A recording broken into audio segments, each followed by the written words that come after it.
The morning Jessica called about her wedding, I was cleaning my service weapon at the kitchen table of my one-bedroom apartment. 15 years in the Army had taught me to recognize incoming fire, but nothing prepares you for the precision strikes of family indifference. "Sarah, you're coming, right?" Jessica's voice bubbled through the phone, that practiced enthusiasm she used for her Instagram stories. "David and I are so excited." I set down the cleaning rod, muscle memory from Afghanistan making my movements deliberate, controlled. "Of course I'm coming, Jess. You're my sister." There was a pause. That particular pause I'd learned to recognize since joining the military. The one where Jessica remembered her Army sister didn't quite fit her curated aesthetic.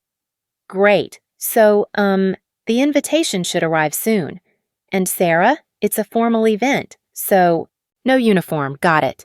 "It's not that I don't respect what you do," she started, the same disclaimer she'd used for 15 years. "It's fine, Jess."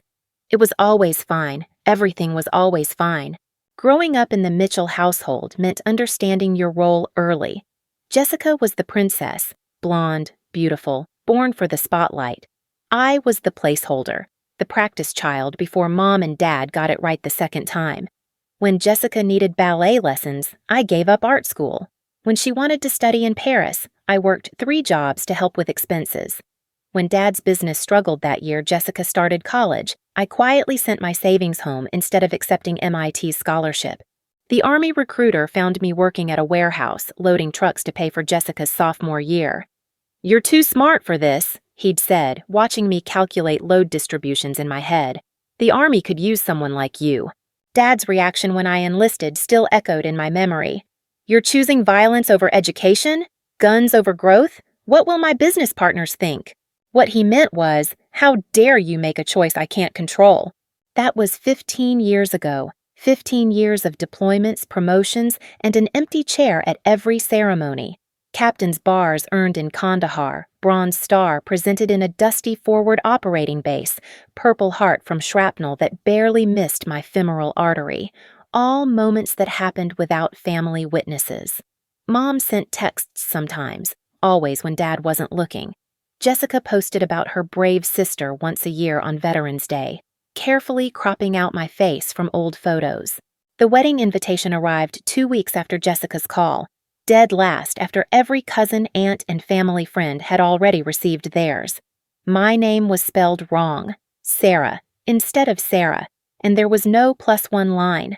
At the bottom, in Jessica's handwriting, Table 12. I looked up Table 12 on the seating chart she'd posted on her wedding website, back corner next to the kitchen entrance.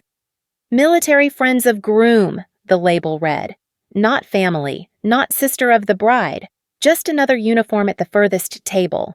3 days before the wedding, Dad called. I was surprised he even had my current number. "Sarah." No greeting, no pleasantries. Richard Mitchell didn't waste words on his disappointing daughter. "About the wedding." "Yes?" "Jessica tells me you're coming." "She's my sister." He sighed, that particular exhale of a man about to explain something to someone he considered beneath understanding. "The Hendersons will be there. The Blackwoods. Several potential investors for my Singapore expansion. This wedding is important." "I understand." "Do you? Because your lifestyle doesn't exactly project the image we're cultivating. Jessica's marrying into the Chen family. They're substantial people. David's father owns half of Silicon Valley." I stayed silent. 15 years of military discipline meant I could take incoming fire without flinching. "Just blend in. Can you do that? For Jessica?" "I've been blending in my whole life, Dad." He hung up without saying goodbye. He always did. The pre-wedding dinner invitation never came. I found out about it from Jessica's Instagram story, the whole family toasting at La Bernardin. Mom was wearing the pearl necklace I'd sent her from Dubai. Dad had his arm around Jessica like she was a trophy he'd won. The caption read, "Perfect family, perfect night. Tomorrow, I marry my prince." No one noticed the missing daughter, or maybe they did, and that was the point. The day of the wedding arrived gray and humid, September in Connecticut threatening rain. I chose a simple navy dress, no insignia, no indication of rank or service. My medals stayed in their box, my uniform in the closet. Today, I would be invisible Sarah, the way they preferred me. The Fairmont Country Club looked like something from Jessica's Pinterest boards: white roses and gold accents, string quartet, champagne fountains. I signed the guest book and noticed they'd listed Jessica's achievements under her photo: lifestyle influencer, brand ambassador, philanthropist. Under mine, a single line: Sarah Mitchell. Not captain, not decorated veteran, just a name. I found table 12 easily. It was the only one where people stood at attention when I approached. Captain Mitchell? A silver-haired man in a sharp suit extended his hand. Colonel Thompson, retired. It's an honor. I blinked. Sir, I'm sorry, have we— Please, sit. He pulled out my chair. Around the table, 11 other faces watched me with something I hadn't seen from strangers in years: recognition, respect. Major Williams, a woman to my left, introduced herself. Pentagon Liaison Office. I've heard about Thunderstrike. General Rodriguez. The man across from me nodded. David asked us to keep you company. David? I was confused now. David Chen? Before anyone could answer, the wedding march began. Jessica floated down the aisle in a dress that cost more than I made in 6 months, Dad beaming beside her like he'd just closed the deal of the century. She was beautiful, radiant, everything a Mitchell daughter was supposed to be. David stood at the altar in a perfectly tailored tuxedo, but something in his posture caught my attention. The way he held his shoulders, the precision of his stance. I'd seen it before, in soldiers who'd learned to stand tall through fear. The ceremony was Jessica's fantasy made real.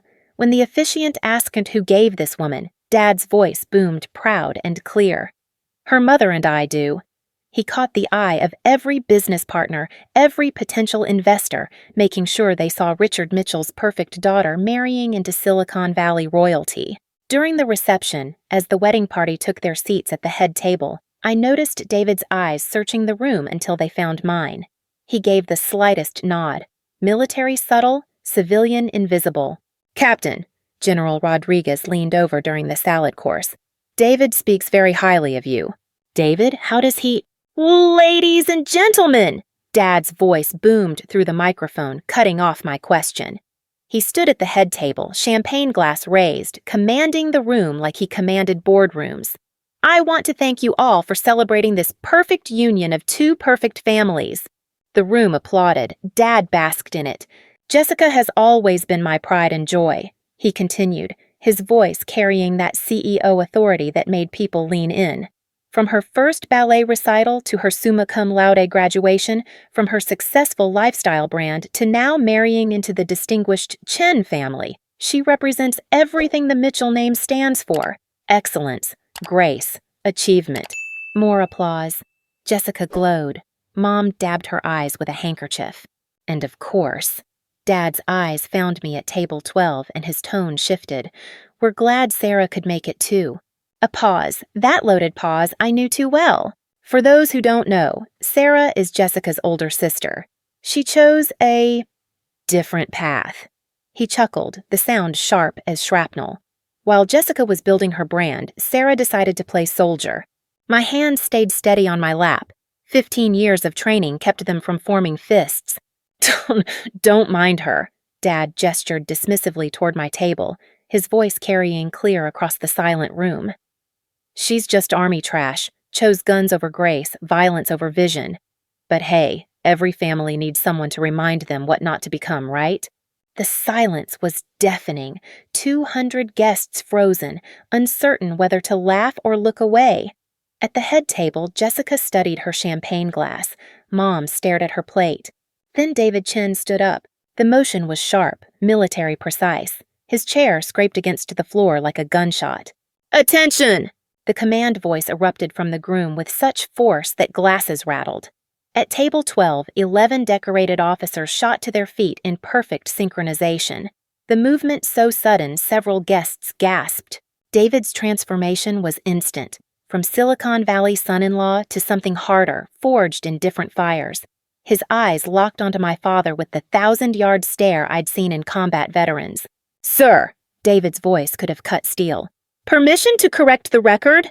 Dad stood frozen, champagne glass trembling, mouth opening and closing like a fish pulled from water. That army trash you're referring to, David continued, his voice filling every corner of the room, is Captain Sarah Mitchell, United States Army, 15th Mountain Division.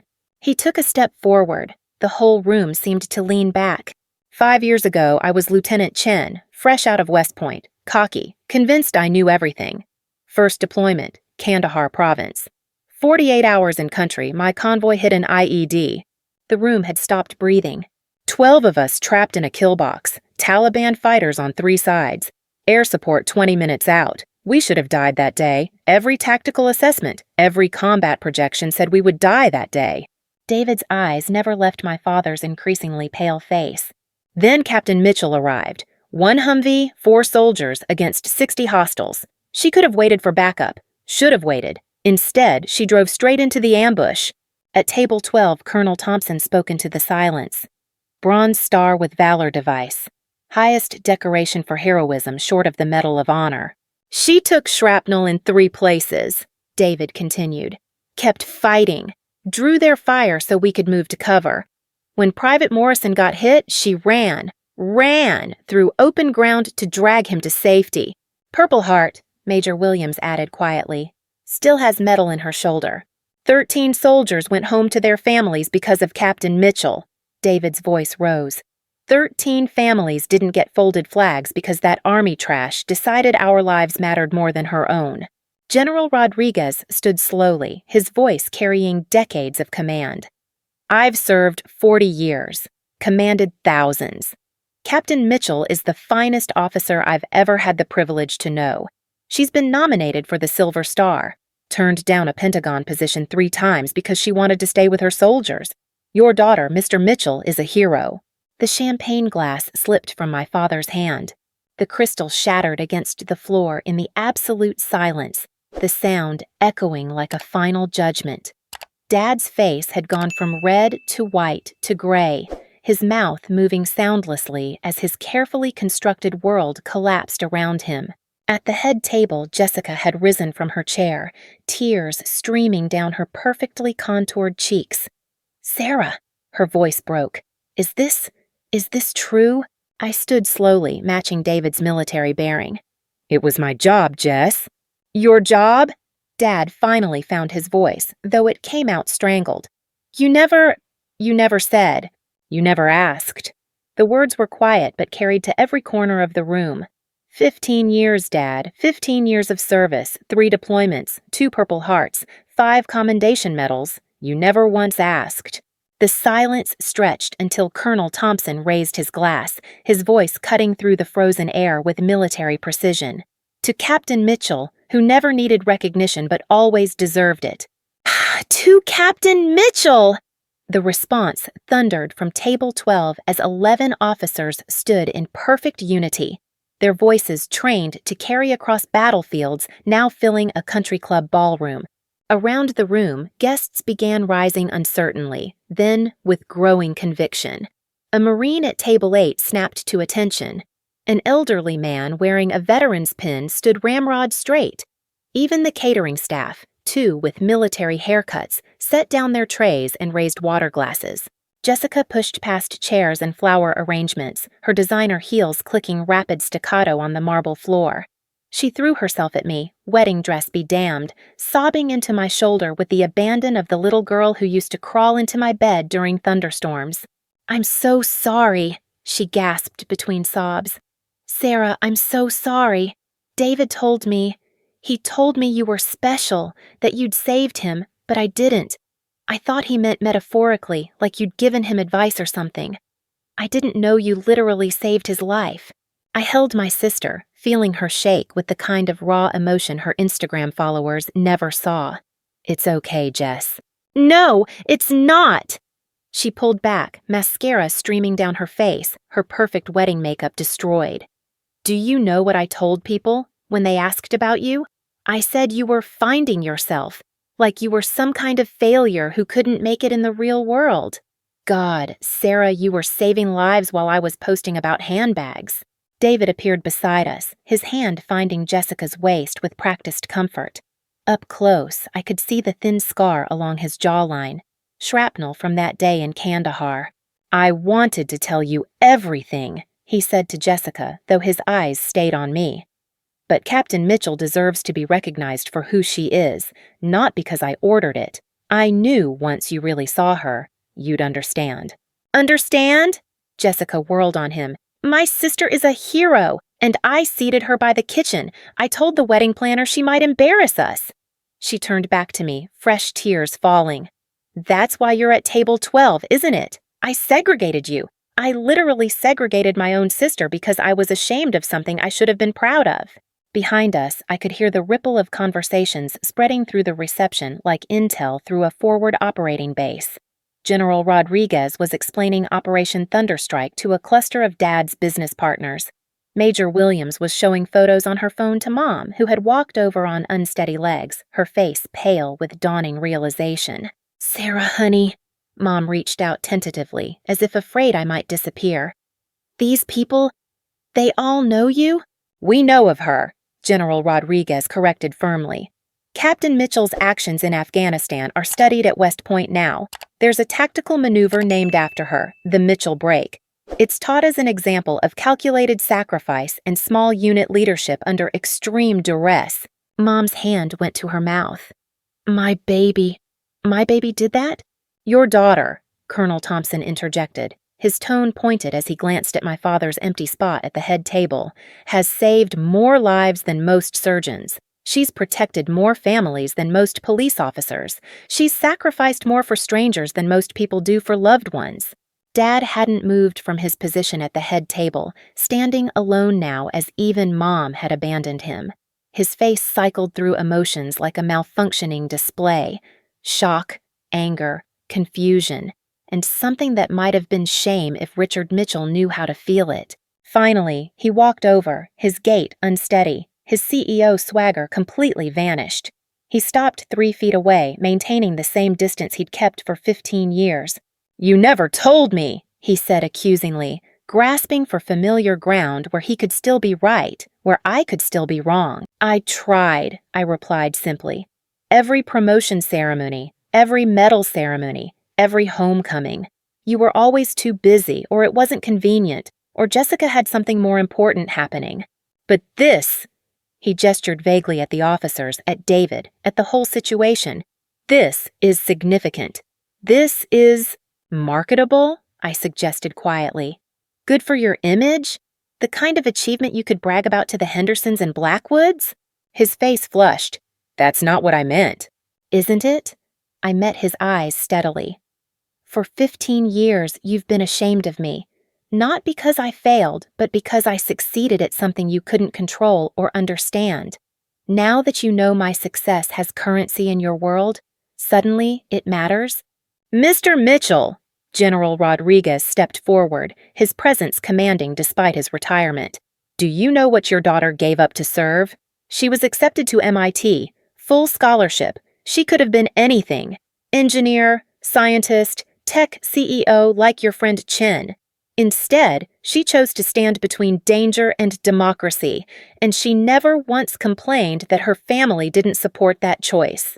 She's been shot at in 3 countries, Major Williams added coldly, watched friends die, held 18-year-old soldiers as they bled out. And through all of that, the thing that hurt her most was your absence. Dad's legs seemed to give out. He sank into an empty chair, his head in his hands. I didn't. I thought she was wasting her life, playing soldier, refusing to grow up. Playing? David's voice turned sharp. Sir, your daughter led a convoy through a Taliban stronghold to evacuate a girls' school. 37 children made it out because she played soldier. She spent 14 hours in surgery after taking sniper fire while protecting a medical unit. She has more commendations than years of service. Jessica had pulled out her phone, frantically Googling. Oh my God, Sarah! Operation Thunderstrike. There are news articles. Why didn't you ever send these to us? Would you have read them? I asked gently. She started crying again, quieter this time.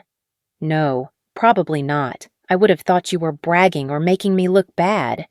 She showed the phone to Mom, who gasped at whatever she saw. The reception had essentially stopped. The band sat silent, the dance floor empty, 200 guests watching our family drama unfold like a reality show nobody could stop watching.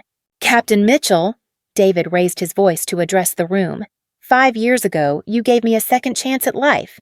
Today, I hope I've given you something back. The recognition you always deserved but never demanded. He moved to the microphone, his transformation back to formal Groom as smooth as any military maneuver. Ladies and gentlemen, I know this is unconventional, but I need to share something about my new family. My wife, Jessica, is incredible, beautiful, successful, passionate, but she comes from something even more incredible, a legacy of service and sacrifice that I'm now proud to be part of. He gestured to me. Captain Sarah Mitchell doesn't just represent the best of the Army. She represents the best of us, the people who do right, especially when no one's watching, who sacrifice without expecting thanks, who protect others even when those others don't protect them back. The applause started slowly, then built to thunder. But I wasn't watching the crowd. I was watching my father, still collapsed in his chair, looking every one of his 63 years. I failed you, he said, so quietly only I could hear. I failed you as a father. Yes, I agreed simply. You did. He flinched as if I'd struck him. Can you forgive me? Forgiveness isn't the issue, Dad. The issue is whether anything actually changes, or if this is just embarrassment dressed up as enlightenment. Mom approached tentatively, reaching for my hand. Sarah, sweetheart, we want to change. We want to know you, the real you, the hero everyone else sees. I'm not a hero, Mom. I'm a soldier. I did my job. No, Jessica said firmly, her voice stronger now. That's what you've been telling yourself because we made you believe you didn't matter. But you do matter. You always mattered. We were just too blind and selfish to see it. The wedding coordinator appeared, wringing her hands. Should we continue with the reception? David looked at Jessica, who looked at me. Sarah should be at the head table, Jessica announced. She's my sister, my hero sister, and everyone should know it. Jess, this is your day. No, she interrupted. This is our family's day, the day we finally got it right. She grabbed my hand. Please, sit with us. Let us try to make this right. I looked at table 12, where 11 officers nodded their encouragement. Colonel Thompson saluted slightly, a gesture of respect and release. They'd done their part. One condition, I said. Anything, Jessica said immediately. Dad publicly apologizes, not just to me, to everyone here. He stands at that microphone and owns what he said and why it was wrong. Dad's head snapped up. Sarah, you humiliated me publicly. If you're truly sorry, you'll apologize the same way. The ballroom held its breath. Richard Mitchell, CEO, master of boardrooms, terror of negotiations, stood slowly. He walked to the microphone like a man approaching the gallows. His voice cracked. He cleared his throat, started again. I owe everyone here an apology. But mostly, I owe my daughter Sarah an apology. The room was silent except for the faint clink of glassware from the kitchen. I called her army trash because I didn't understand that what she chose required more courage than anything I've ever done. I run a logistics company from a safe office. She ran missions in combat zones. I moved packages. She moved mountains to save lives. His voice grew stronger, though tears had started falling. I missed 15 years of my daughter's life because I was too proud to admit she'd chosen something noble while I was choosing something profitable. Sarah, I don't deserve your forgiveness, but I'm asking for it anyway, and I'm promising, in front of all these witnesses, that I will spend whatever time I have left trying to earn the title of being your father. I stood, walked to the microphone, and took it from his shaking hands. I served to protect people's right to make mistakes, I said quietly. Even big ones, even cruel ones. That's what freedom means, the right to be wrong and the chance to make it right. I looked at my father, really looked at him for the first time in years. Not the CEO, not the tyrant, just a man who'd lost his way and might be finding it again. I accept your apology, Dad, but rebuilding this family won't happen overnight. It'll take time, effort, and consistency. Think of it as a long deployment. He nodded, tears streaming down his face. The first time I'd ever seen Richard Mitchell cry. 6 months later, I stood in my dress uniform at my promotion ceremony to major. This time, the front row was full. Dad wore an American flag pin and an Army parent hat he'd bought online and wore everywhere, much to his business partner's surprise. Mom had joined the Blue Star Mothers. Jessica had started a nonprofit supporting female veterans, using her influencer platform to raise awareness and funds. David stood at attention as my new rank was pinned on, the same pride in his eyes that had been there in Kandahar, when a captain he barely knew had decided his life was worth saving. Major Mitchell, General Rodriguez announced to the assembled crowd, is everything the United States Army represents: courage, sacrifice, and above all, the willingness to protect others even when they don't protect you back.